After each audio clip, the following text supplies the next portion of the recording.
Good morning. Let's just figure out.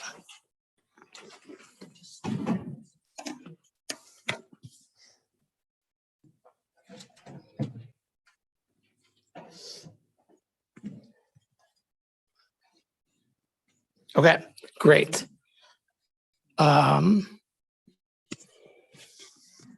Just figure out the best way to.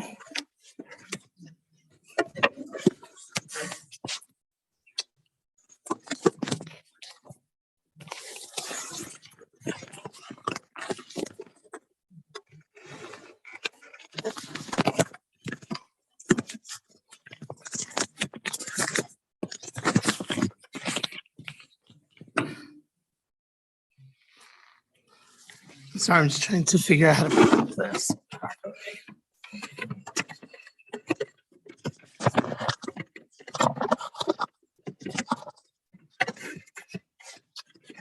Problem is I have to have it plugged in. So that makes it a little challenging.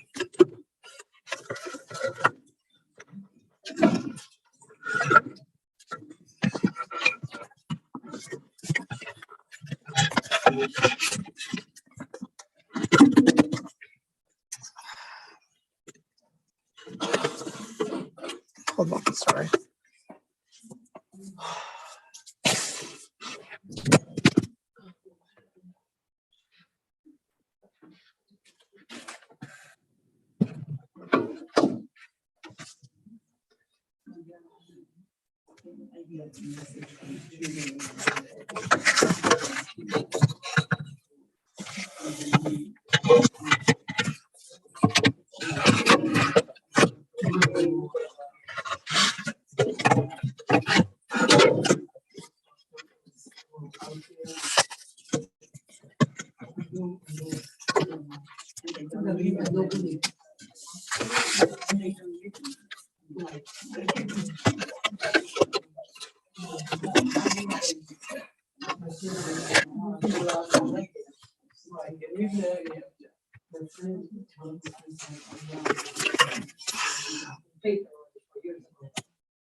Okay.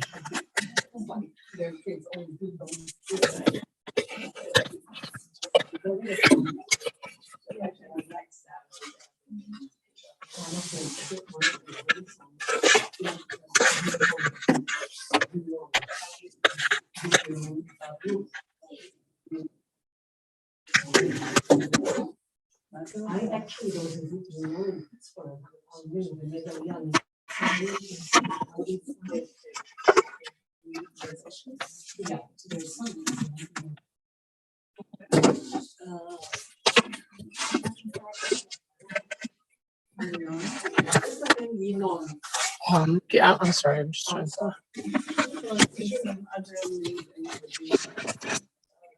Okay. All right. I think this is as stable as we're going to get with the screen. Yeah. No, they're on. It's just I'm trying to. I have to have the phone plugged in and also stable so that it picks up. So it's oh yeah. So that was just challenging. All right. Good morning, ladies. We are right. We're at the very end of Shira, Perkins Vav, chapter 15. Chapter 15 in Shemos, verse 17. Again, and hopefully I'll reiterate this. We are not going to meet next week. I'm not going to be here next week. We will meet Miras Hashem 2 weeks from today, right? Which is June 28th or something. 29th, something. 25th is a Sunday. Oh, no. 29th. Yeah, something like that. We're going to meet there, and then we should meet from then until Tisha B'Av, which is, I think, a Thursday. And then in August, we'll be off for a couple of weeks. Probably, although I haven't totally thought this out, we'll meet again towards the end of August. We probably will shift for a few weeks to something connected to the Yom Noraim, although I haven't completely fleshed that out now, so that, kind of keep that going. And then, so that should cover us for the next couple of months. But starting from June 29th until Tisha B'Av, we should be, just business as usual. Okay. I want to conclude our kind of limited look at the Shira by going back to an idea that we started with last time, which is the notion of the idea of the mikdash, right? That the culmination of both the Shira as a unit, as well as now it seems really the whole story of Yetzias Mitzrayim ends not as perhaps we thought before, right? With going back to Eretz Yisrael, right, where the Avos were, and now fulfilling that piece of the covenant, right? But we have this new idea, right, that there is going to be in Eretz Yisrael, right, central to the mission of the Jewish people, right, this notion of the mikdash, right, which is something that really, for the most part, is not something that we have been privy to until now, right? That was not when Moshe, even when God comes to Moshe, when Moshe comes to the people, we never heard about this idea before.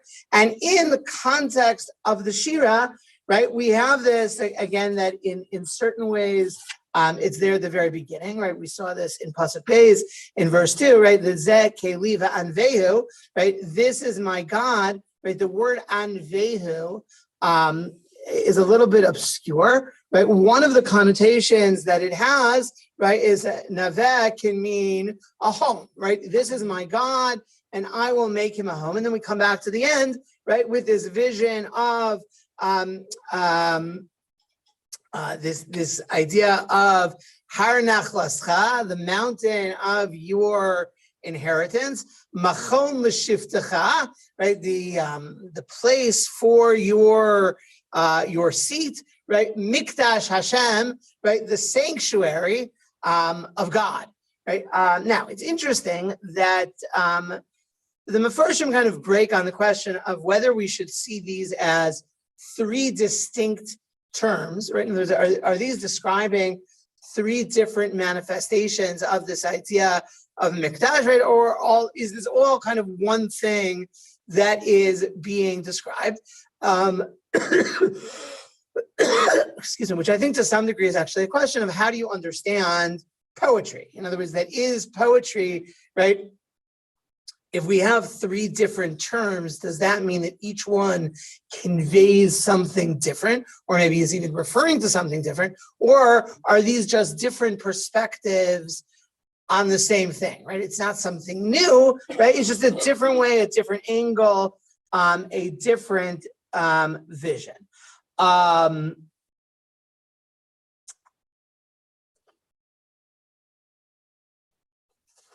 Okay. So the question is, and what's interesting, by the way, and I'll add this at this point, a number of Mefarshim assume that Har Nachlascha, right, the mountain of your inheritance, is actually a broader reference to Eretz Yisrael as a whole, right? And those referring to Eretz Yisrael as the Har, right? Now, that could be a spiritual designation, right? That can be a spiritual designation. The idea that Eretz Yisrael represents a higher place.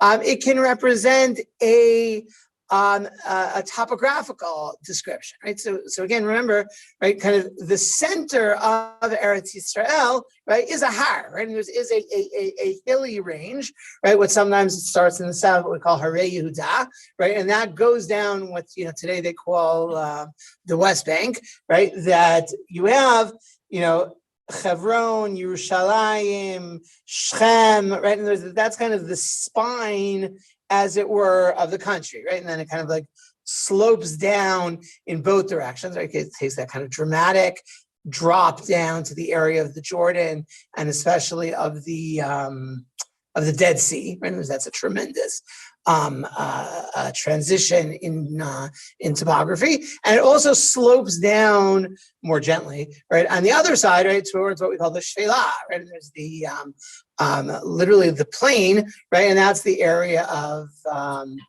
in certain ways represents kind of the center of modern Israel, right? And there's that whole area, that whole kind of coastal area. And it's interesting, there are those that want to actually, talk about it today, even symbolically, right? And there's, you have the, as a, almost like a reflection of the tensions, right, within the Jewish people, right? And there's, you have the Shvela with Tel Aviv kind of as its spiritual capital, as it were, right? And then you have the mountains, right, where Yerushalayim is the capital. And today you want to talk about, people want to use this sometimes as like a shorthand for two different visions of Israel, right? But again, that's not. But it's important to know, right, this idea, right, and you have a bunch of different Mefarshim, Rav Rambam Rambam, the Netziv, Rav Hirsch, the Ravanel, right, all talk that the first part of the pasuk, right, is about Eretz Yisrael as a whole. It's even possible to say that Rashi implies that as well, right? Again, I don't know if it matters tremendously, other than the idea that it almost makes the transition a little bit smoother. In other words, we start with the idea of the march of the Jewish people into Eretz Yisrael, right? And then we're introduced to this new idea, and that's going to be the basis, right, for the launching of this thing called the Mikdash. Right now, it's interesting. If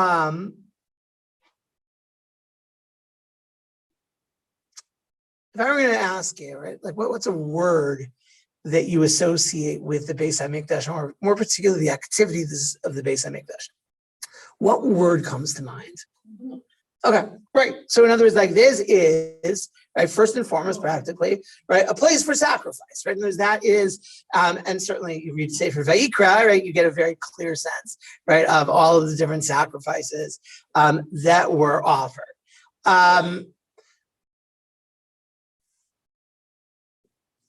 So it's an interesting question about, like, when we conceptualize the Beis HaMikdash, right? Or are the karbanos the goal of the Beis HaMikdash? In other words, why do we have a Beis HaMikdash?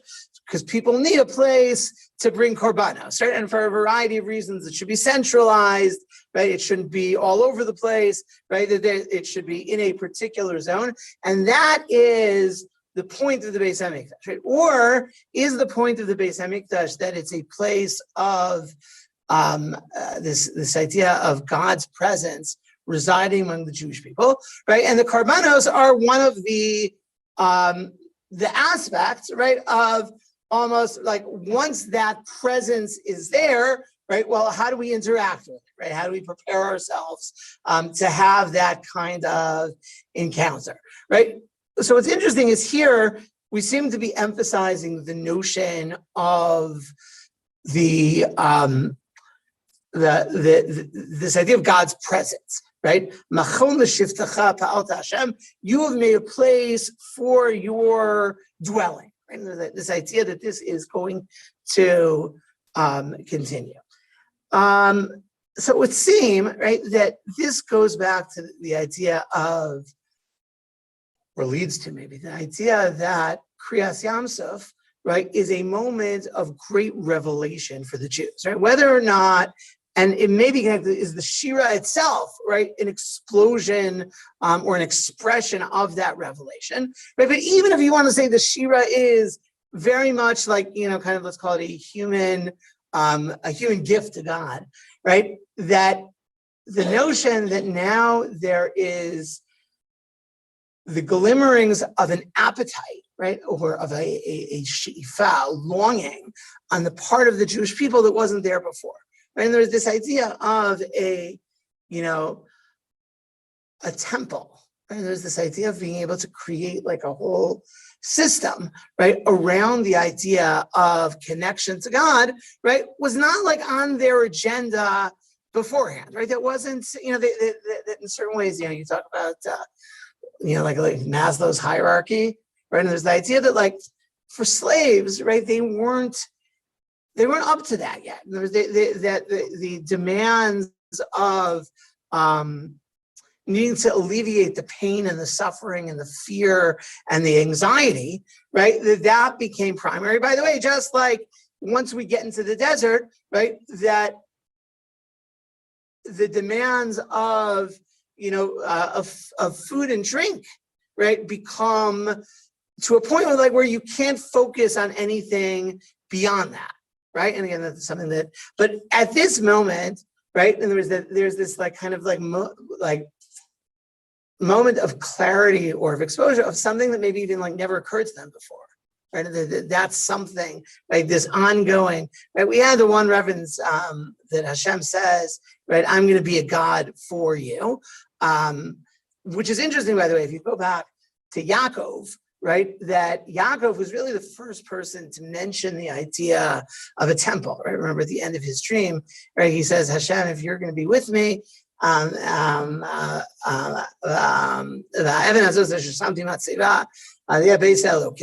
This stone that I have put up here as a marker, right, will be a house of God, right? So that's on the Avos level, right, where we see a real reference to kind of that image for the future, right? But this is something which is very, very new, right? And again, informative when we come to the question of the building of the Mishkan, right? At the end of the second half of Sefer Shemos, this is in certain ways where that theme is first introduced. Elaine, you look like you had something to say before. So do they have a vision of people crossing the Yam Suf, and some people may have had an actual vision? Yes. So that's an interesting question. Let's go back. So the Gemara says, right, that what a maidservant was able to perceive at the sea, right, was greater than what the prophet Yechezkel saw in his visions, right? And that, again, the book of Yechezkel is perhaps one of the most vivid, explicit books in Tanakh, right, in terms of Yechezkel describing these kind of remarkable visions that were given to him. And Chazal's understanding is, as amazing as that was, right, what was experienced by the Yam Suf, right, was even more profound, right? That was really a very, very profound moment. Now, the question is, when we talk about, so I think there are two ways of thinking about this, right? One is to say that maybe they actually were granted kind of this image, this vision of the future per se. Alternatively, right, I think you can also read it like this, right, that one of the functions of the Beis HaMikdash, right, and you see this already in the Mishkan, right? Remember that once the Mishkan is constructed, that's where the communication, right, between God and Moshe often transpires, right? That Hashem spoke to Moshe in the Oel Moed, saying, right, the idea that it's a place almost, and again, I don't want to sound too sci-fi about this, right? That it's almost the receiver, right, for the communication with God. Right, and that is something that we have, we have sources that would indicate that that's one of the primary roles of the Beis HaMikdash. Right, it's somehow this place of communication. However, right, so the question is, which is the chicken and the egg, right? Are they talking about the Beis HaMikdash because they saw the Beis HaMikdash, or are they imagining the Beis HaMikdash, right? Thinking, right? Desiring a Beis HaMikdash because now, right? And there's they've had their initial revelatory experience, right? And so therefore that kind of plugs them into this idea, this is something that we want as part of our future. This is something that we now are able to kind of imagine as part of our destiny, right? Whereas without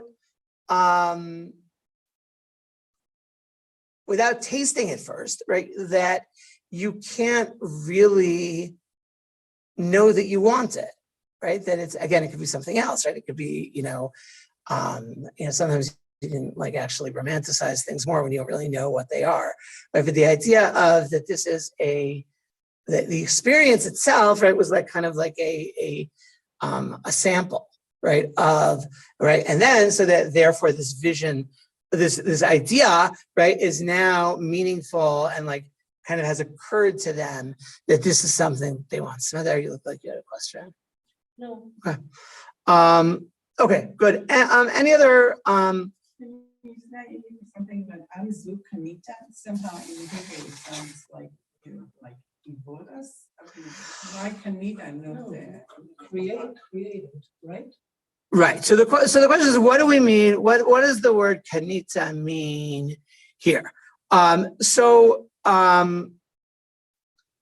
wants to say that kanita, right, that you have purchased, right, means something like that you have loved or desired. In other words, the same way that you, right, something that is a significant purchase, right, is, something that you are that you care about, right? And there's the idea that you're willing to put kind of significant resources as well. There is another notion here, right, which has to do with the idea, right, that we find, let's say, explicitly in Sefer Vayikra, right, that HaKadosh Baruch Hu, through the process of Yetzias Mitzrayim, right, has acquired the Jewish people, as it were, from Paro, right? In other words, the Paro had been, right, what's the pasuk? Avadayim.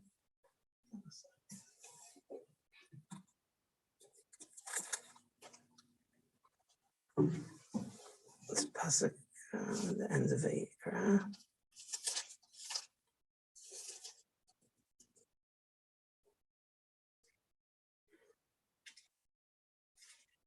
Kili b'nei Yisrael avadim, avadayim, asher hotzeizi osam me'eretz Mitzrayim. Right, that the Jewish people are servants to me, right, because I took them out of the land of Egypt. Right, in other words, it's almost like there's now been this change in status. Right now, we are right. There's a new boss. Right, in other words, that until now, right, we've had this cruel. Oppressive, abusive situation, right? And now, right, that we have been elevated, that we're now servants to Hashem, right? That's another way of another connotation, right, of the word, the word kana. Okay, fine.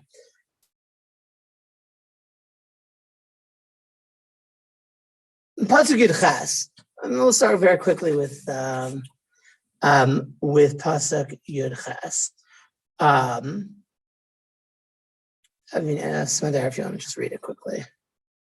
Hashem yimloch l'olam va'ed. Hashem will forever. Okay. What is the function of this pasuk? It's a very short pasuk.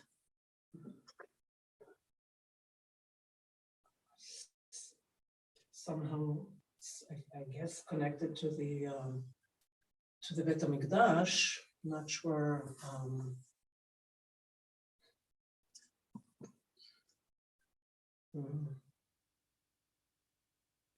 Okay, so one possibility. I mean, I want to just hone in on the assumption. Well, let me answer. Let's start like this.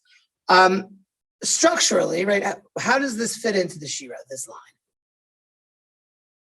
It doesn't have the imbalance. It stands on. Okay, interesting, right? And we have, that's a very, very interesting point, right? It has changed the structure, right, of what's been happening, right? Everything before was this kind of back and forth. It's much shorter. So what does that say to you? There is nothing like Hashem. I mean, everything comes and goes, but Hashem is forever. Okay, good. What would you call that within, like what? Within poetry, My question is like, what is we have this one pasuk, right? We observe that it breaks the mold, right, structurally of the other psukim, right? It may, right, be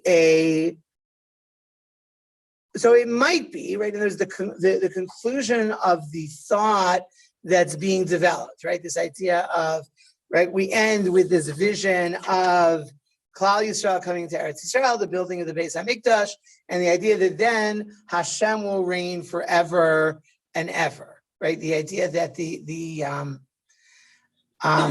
so again, it could be the culmination of that last thought, right? That's the conclusion of, and the idea, right, that a stable Beis HaMikdash, right, where people are able to feel and access God's presence, right? And that is what the last piece of the Shira says, and perhaps, right, this is actually the summation of the entire thing, right? And there's the idea that this is the end of the Shira, right? We come and it's certainly structurally that, I think the arguing that we now have this like a little itty bitty pasuk, right, at the end, right, very and like kind of this sharp statement, right, could be a indication that now this is the end, right? And there's this is the we're coming down to this is the bottom line, maybe not just of the thought, right, but of what maybe the whole point of the Shira in the end, right? And at the end of the day, right, the final message is now we have, right, we saw this tremendous salvation. We understand the power of Hashem. There's no one comparable to Hashem, right? Whether in the heavens or on the earth, right? And we dream of the day, right? Hashem yimloch le'olam va'ed, right? Where Hashem will reign forever and ever, right? Fine. So that's one possibility, right? To say that this is, yeah, please. If you have the tape now, in retrospect, we can see we have Bet Mikdash. There is one, there is two, maybe there will be a third. So those, don't you think that if Bet Mikdash is gone, Hashem is gone? I mean, you're focusing. Oh, interesting. Okay. So you want to throw in almost like a contrast, right? That in the end of the day, right? Is there a Beis Hamikdash? Is there not a Beis Hamikdash? Hashem yimloch le'olam and Hashem rules, right? So it's I think it's a very fair point.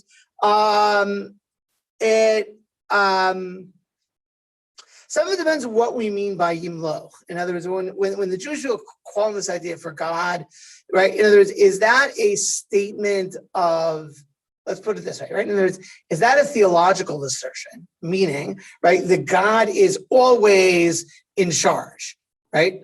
And in charge at the moment, right? Or is it a vision, prayer, prediction, right? Where Yimloch does not mean that God rules in the sense that he stands behind everything. But the other way that you can understand Hashem Yimloch as it's a statement of God's mastery becoming evident, right? Becoming obvious to everyone. And there was the idea that there isn't, so it's interesting. I thought this is where you're going, and you went to another very good place. I like where you went with that.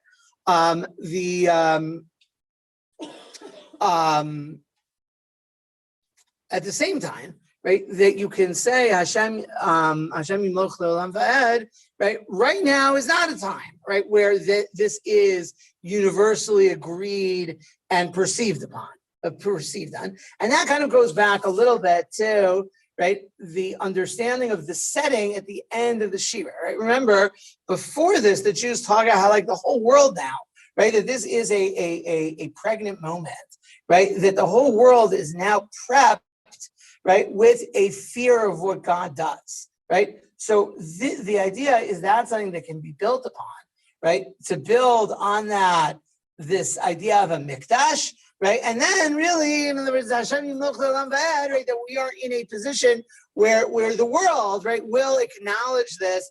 And that's really part of the vision of the Beis Hamikdash, right? The Beis Hamikdash, on the one hand, talks about this unique character of God residing among the Jewish people, but also that it's a place, right? So Shlomo HaMelech talks about this when he dedicates the first Beis Hamikdash, right? So he's, he's trying to describe, right, what this is supposed to be all about, right? So he says,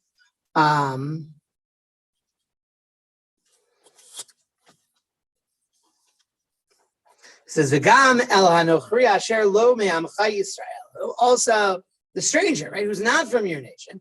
Uva me'eretz rechoka l'man shemecha. He comes from a distant land for your name's sake.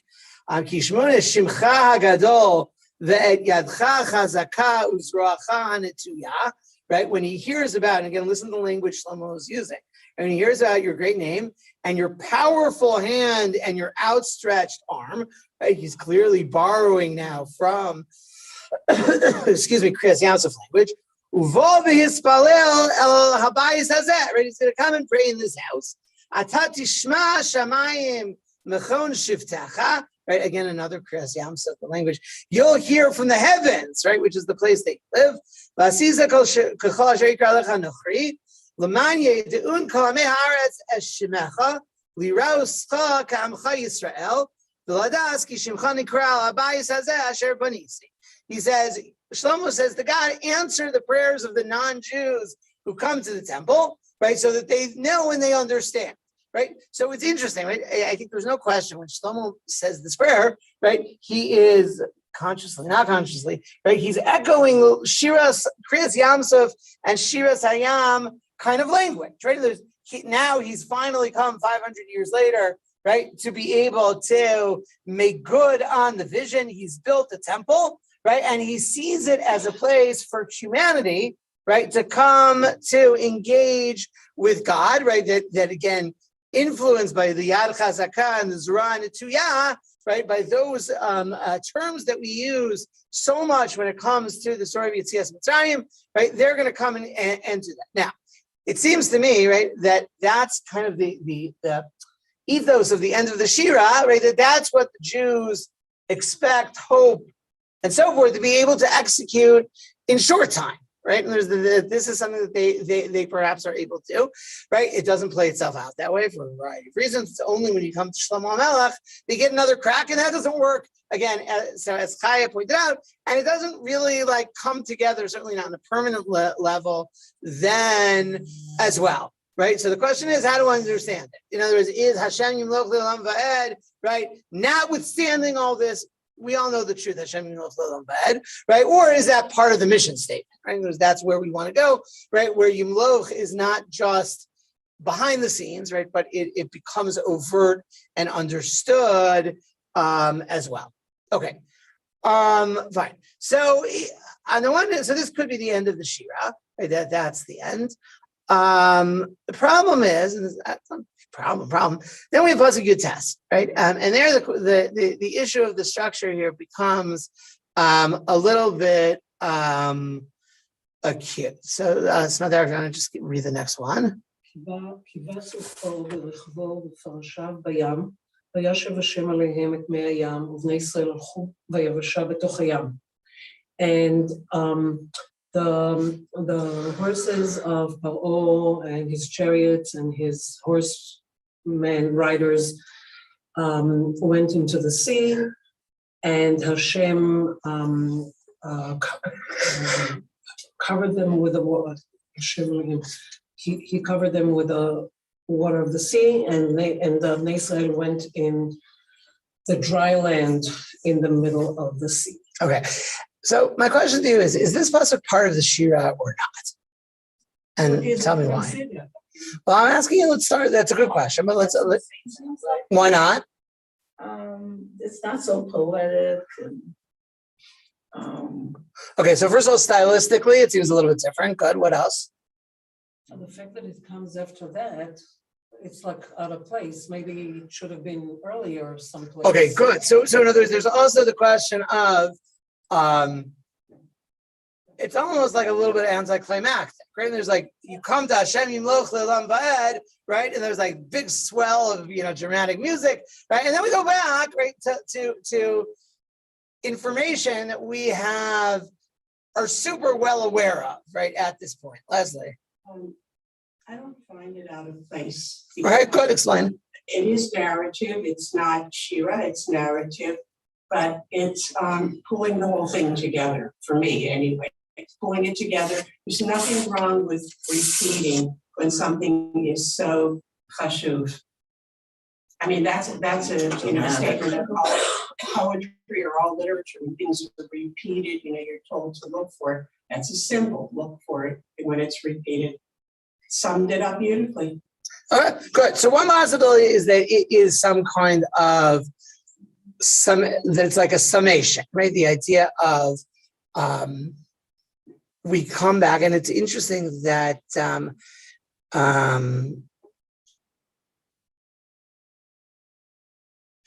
Ram and Rambam sees this as kind of parallel to the beginning, right? The beginning of the Shira, which we also said we weren't sure, right? uses the words, right? Ashira la Hashem.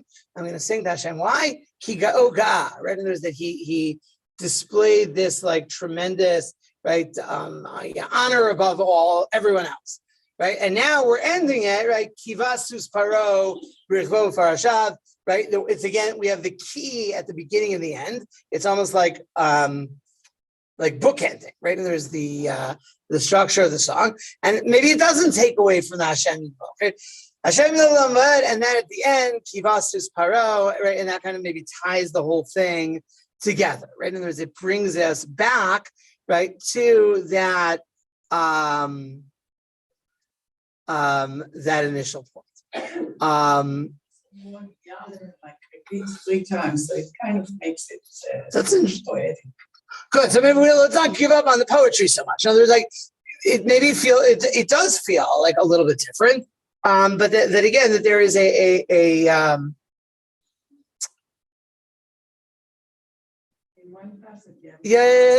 I'm just trying to express it. I think it's really that also Givasus Paro Brucho Varashav Bayam Vayashav Hashem L'Nehem Esmei Hayam Uvnei Yisrael Chubi Yavashav Esel Hayam. Right, and that even that structure itself, right, of like the 3 clauses, and I will add, and this is one of the proofs. I don't know if somebody was really asking at this before, right? That the way that it's written in a Sefer Torah, right, it still uses that poetic, right, formatting, right? Exactly, right. It doesn't go back to the regular formatting.